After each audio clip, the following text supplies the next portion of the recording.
সারা বেলা 98.8 FM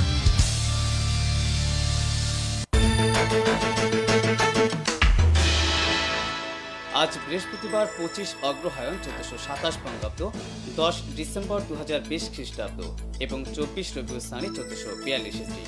শুনছেন ও দেখছেন radio সারাবেলা 98.8 FM। সারাবেলা সন্ধ্যার সংবাদে সকলকে স্বাগত জানাচ্ছি আমি জসিমউদ্দিন।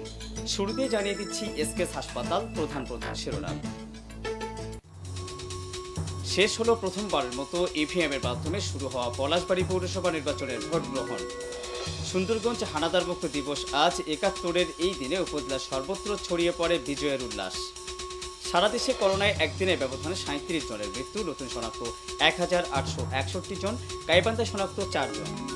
পদ্মা সেতুতে বসেছে ৪১তম স্প্যান, দৃশ্যমান হল পুরো ৬.১৫ কিলোমিটার সেতু। এবং বঙ্গবন্ধু টি-20 কাপে খুলনাকে হারিয়ে শেষ ৪ নিশ্চিত করল ঢাকা। চলে গেলেন বিশ্বকাপ বিজয়ী ইতালিয়ান কিংবদন্তি ফুটবলার পাওলো রসি।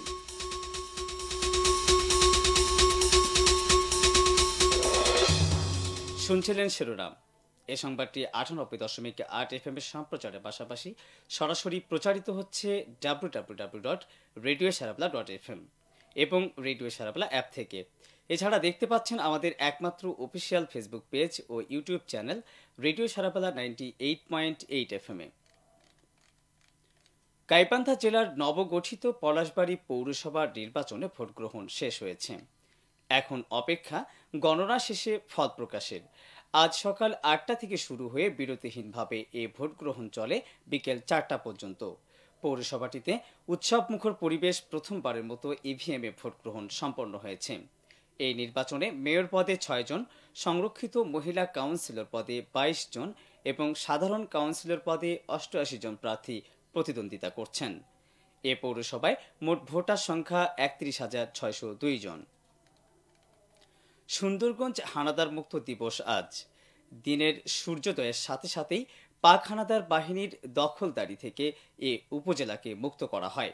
১৯৭১ সালের ৮ ডিসেম্বর মুক্তিযোদ্ধারা গাইবান্ধা মহকুমার সাথে যোগাযোগ রক্ষাকারী হলহলিয়া ব্রিজটি বোমা মেরে উড়িয়ে দিলে হানাদার বাহিনীর যোগাযোগ বিচ্ছিন্ন হয়ে পড়ে।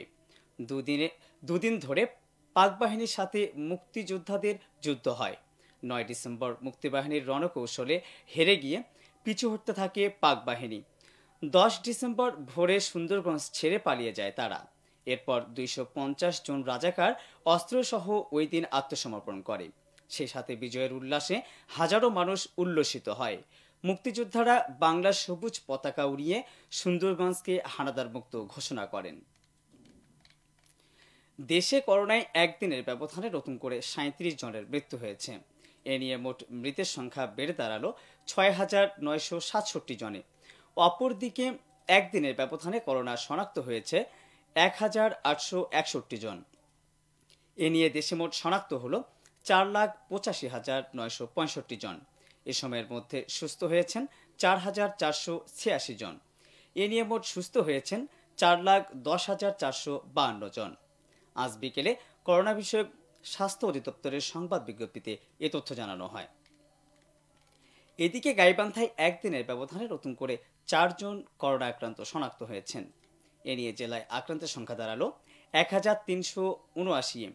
এদের মধ্যে ১৪ জনের মৃত্যু হয়েছে। এখন পর্যন্ত সুস্থ হয়েছেন ১,২৯৫ জন আর চিকিৎসাধীন রয়েছেন ৭০ জন। এছাড়া জেলায় একদিনের ব্যবধানে নতুন করে ১৪ জন কোয়ারেন্টিনে যুক্ত হলেও ছাড়পত্র পাননি কেউ।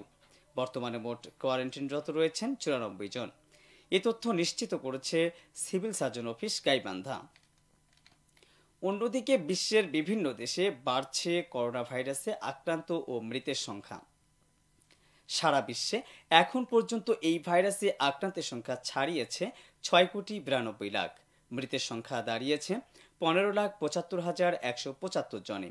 এদের মধ্যে সুস্থ হয়েছেন ৪,৭৯,৮২,০১৯ জন। আজ করোনা ভাইরাস সংক্রান্ত পরিসংখ্যান রাখা ওয়েবসাইট ওয়ার্ল্ডোমিটারে এ তথ্য উঠে এসেছে। পদ্মা সেতুতে বসানো হয়েছে সর্বশেষ ৪১তম স্প্যান। এতে দৃশ্যমান হল পুরো ৬.১৫ কিলোমিটার সেতু।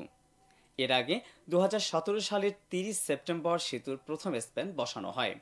এরপর একে একে নানা বাধা পেরিয়ে ও নানামুখী চ্যালেঞ্জ মোকাবিলা করে 3 বছর 2 মাস 10 দিনে সেতুর সবগুলো স্প্যান বসানোর কাজ শেষ হলো।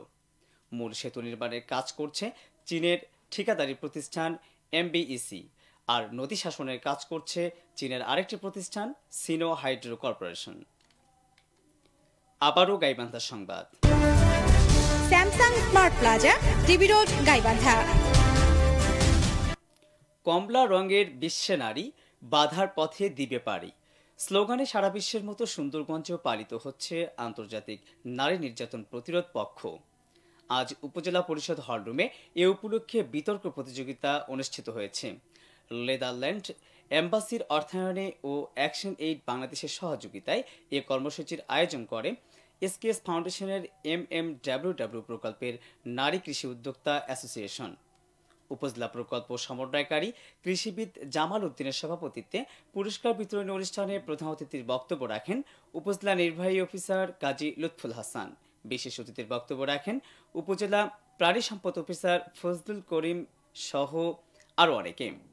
এরপর বিতর্ক সহ বিভিন্ন ইভেন্টে বিজয়ী নারী উদ্যোক্তা ও শিক্ষার্থীদের মাঝে পুরস্কার বিতরণ করা হয়। এবার খেলার প্রসঙ্গ।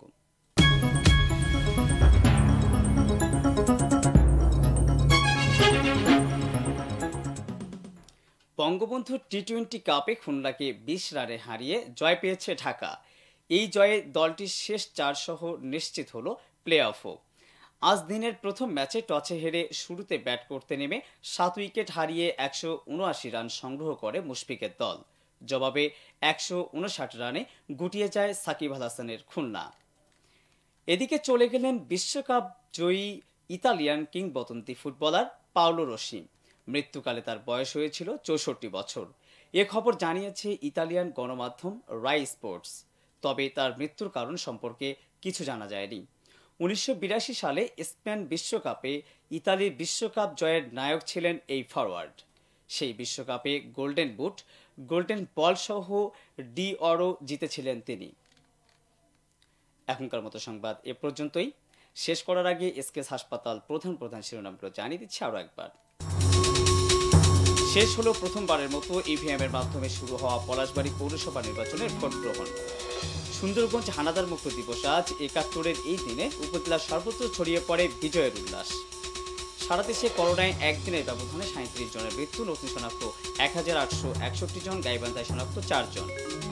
পদ্মা সেতুতে বসেছে 41তম স্প্যান, দৃশ্যমান হলো পুরো 6.15 কিলোমিটার সেতু।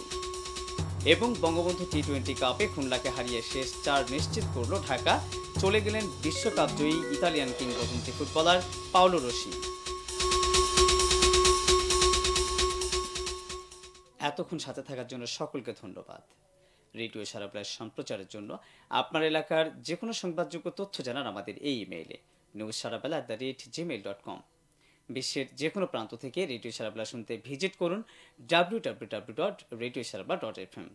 স্মার্টফোনে আরও সহজে রেডিও সারাপ্লাস শুনতে গুগল প্লে স্টোর থেকে ডাউনলোড করুন রেডিও সারাপ্লা অ্যাপ। এছাড়া সন্ধ্যা সংবাদটি দেখতে পাচ্ছেন আমাদের একমাত্র অফিসিয়াল ফেসবুক পেজ ও ইউটিউব চ্যানেল রেডিও সারাবেলা 98.8 FM-এ। আমাদের পরবর্তী সংবাদ প্রচারিত হবে রাত 9:45 সকলকে শোনার আমন্ত্রণ জানিয়ে এখনকার মতো বিদায় নিচ্ছি আমি জসিমউদ্দিন। আল্লাহ হাফেজ।